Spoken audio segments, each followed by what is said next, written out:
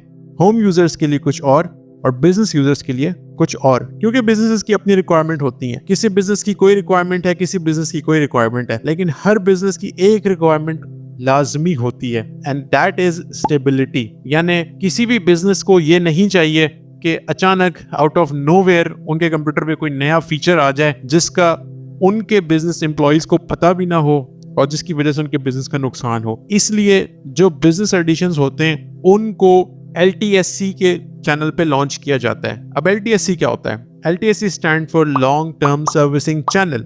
जैसा कि नाम से पता लग रहा है कि एक ऐसा चैनल जिसको हमने लॉन्ग टर्म सर्विस करना है। सर्विस से मुराद के हमने इस चैनल के ऊपर लॉन्ग टर्म अपडेट्स देनी है, इस ऑपरेटिंग सिस्टम को लॉन्ग टर्म यानी लंबे अरसे के लिए इसका ख्याल रखना है। तो जो बिजनेसेस होते हैं वो हमेशा LTSC वर्जन की तरफ जाते हैं। एक तो उनको इसमें लॉन्ग टर्म सपोर्ट मिल जाती है, सबसे बड़ा फायदा। दूसरा, उनको एक्स्ट्रा फीचर्स नहीं चाहिए होते जो उनको नहीं दिए जाते इस LTSC चैनल की वजह से। और तीसरा, इसमें उनको और बहुत सारी कस्टमाइजेशंस मिल जाती हैं अकॉर्डिंग टू देयर बिजनेस जो वो आम कंज्यूमर एडिशन में नहीं कर सकते। सो हमारे लिए गुड न्यूज़ ये है कि अगर हम विंडोज 10 पे रहना चाहते हैं तो विंडोज 10 के इस वक्त 2 LTSC वर्जन्स अवेलेबल हैं। दोनों ही वर्जन 21H2 हैं। जो विंडोज 10 का कंज्यूमर वर्जन है जो अब एंड हो रहा है वो 22H2 है, और जो LTSC वर्जन है वो इससे एक वर्जन पिछला है यानी 21H2 है। और इसमें हमारे पास 2 एडिशंस हैं। एक एंटरप्राइज LTSC है जिसको जनवरी 2027 तक सिक्योरिटी अपडेट्स मिलेंगी, यानी आप मजीद 2 साल सिक्योरिटी अपडेट्स फ्री में एंजॉय कर सकते हैं। और जो दूसरा वर्जन है that is enterprise IoT LTSC। अब वर्जन ये भी सेम है, सिर्फ इसमें IoT का इजाफा हो गया। और IoT अब यहाँ पे क्या है? IoT basically is internet of things. आपको पता होगा कि डिफरेंट जगहों पर डिफरेंट मशीन्स होती हैं। For example ATM machine, x-ray machine, airport पे चेक इन जब हम करते हैं वहां पे एक मशीन होती है। तो ये डिफरेंट मशीन्स होती हैं जिनको ऑपरेट करने के लिए उनके अंदर एक ऑपरेटिंग सिस्टम मौजूद होता है। तो इस तरह की जो मशीन्स होती हैं उनके लिए भी विंडोज का एक स्पेशल एडिशन है, and that is IoT edition. अच्छा, अब आपको ये लग रहा होगा कि हम तो यहाँ पे IoT एडिशन की बात कर रहे हैं, उसका हमारे जनरल कंप्यूटर से, होम कंप्यूटर से क्या लेना देना? तो उसका लेना देना है। ऐसा नहीं है कि वो वर्जन सिर्फ उन डिवाइसेस पे ही इंस्टॉल हो सकता है, बल्कि उस वर्जन को थोड़ा सा लाइट वेट किया जाता है ताकि वो उन डिवाइसेस पे भी इंस्टॉल हो सके। लेकिन इसका हरगिज़ ये मतलब नहीं है कि आप उसको अपने कंप्यूटर पे इंस्टॉल नहीं कर सकते। आप उसको अपने कंप्यूटर पे न सिर्फ इंस्टॉल कर सकते हैं बल्कि इंस्टॉल करके बिल्कुल एक नॉर्मल रूटीन में इस्तेमाल भी कर सकते हैं। अगर आपने विंडोज 10 पे रहना है for the longest time possible तो आप एंटरप्राइज IoT LTSC वर्जन की तरफ जा सकते हैं, क्योंकि इसको जो अपडेट्स मिलेंगी वो जनवरी 2032 तक मिलेंगी। जी, आपने बिल्कुल ठीक सुना। आज से करीब 7 साल के बाद तक ये operating system security updates receive कर रहा होगा। इसका मतलब है कि आप इसको बिल्कुल बिना किसी प्रॉब्लम के इस्तेमाल कर सकेंगे, क्योंकि इसके ऊपर सिक्योरिटी अपडेट्स आ रही होंगी। तो विंडोज 10 के बारे में हमने बात कर ली कि जिन लोगों ने विंडोज 10 पे ही रहना है उनके पास ऑलरेडी क्या ऑप्शंस मौजूद हैं।